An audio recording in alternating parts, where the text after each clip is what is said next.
Andres Bonifacio E. de Castro was born on November 30, 1863 in Tondo, Manila. Growing up in the slums of Tondo, he witnessed poverty and class struggle from a very close quarter. However, contrary to popular belief, his family was not a very poor. His father Santiago Bonifacio was a local politician and his mother Catalina de Castro was a Chinese mestiza. Andres had 5 siblings named Procopio de Castro Bonifacio, Espiradonia Bonifacio Distrito, Trucadio de Castro Bonifacio, Maxima de Castro Bonifacio, and Ciriaco de Castro de Castro. After the death of his parents, Andres Bonifacio started making funds out of paper and cane, which he and his siblings stole to sustain themselves. Later, they began making posters for business houses.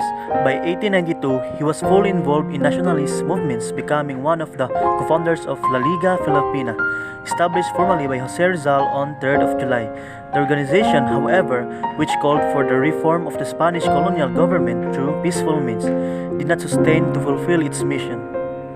On the very night Rizal's deportation was announced, Bonifacio confounded a secret organization called Katipunan, with Ladislao Diwa, Teodoro Plata, and Diosdado Arellano. Its full name was Kataas-Taasan Kagalang-Galangan Katipunan ng Mga Anak ng Bayan, or KKK, meaning the highest and most respected society of the country's children.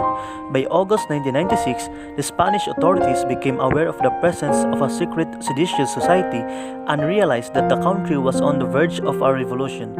On August 19, so as to preempt the uprising, they arrested and imprisoned hundreds of Filipinos, many of whom were not even involved in rebellious activities. In late August 1896, Andres Bonifacio organized a mass gathering in Caloocan.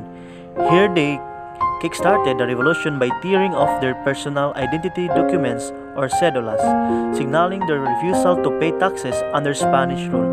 The event was later known as the Cry of Balintawak or Cry of Pugadlawin. By April 1897, Emilio Aguinaldo had consolidated his position, with many of Andres Bonifacio's supporters switching sides. Sensing trouble, Bonifacio decided to get out of Cavite. He therefore left for Indang on his way to Morong. While he was in Indang, Aguinaldo issued an arrest warrant for him, accusing him of fostering disunity and sedition. According to some sources, he also received complaint that Bonifacio troops had stolen work animals and burned down a village because the villagers refused to provide provisions.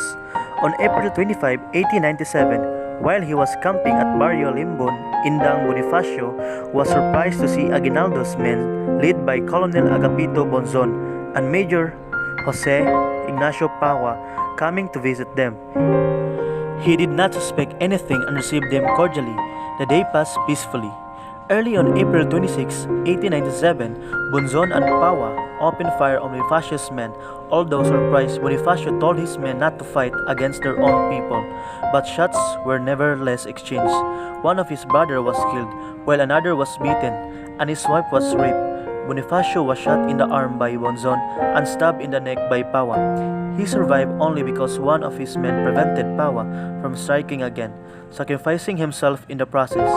He was then taken to President Aguinaldo's headquarters in Naik along with another captives. At Naik, Andres Bonifacio and his brother Procopio were tried for treason and sedition against the revolutionary government, as well as for attempting to murder Aguinaldo. The jury was composed entirely of Aguinaldo's men, so was his defense lawyer, who acted more like the prosecutor. As Bonifacio's trial started, his defense lawyer, instead of defending him, confirmed his guilt. Bonifacio was not allowed to confront the witnesses. Therefore, in spite of insufficient proof of his guilt, he and his brother were sentenced to death by a firing squad. On 8th of May, 1897, President Aguinaldo commuted the death sentence into deportation to an isolated island nearby. But on being persuaded by his generals to withdraw the order, he ultimately signed the death sentence.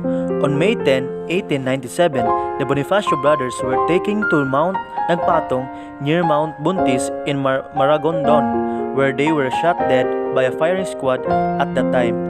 Andres Bonifacio was 34 years old at that time. That's all. Thank you.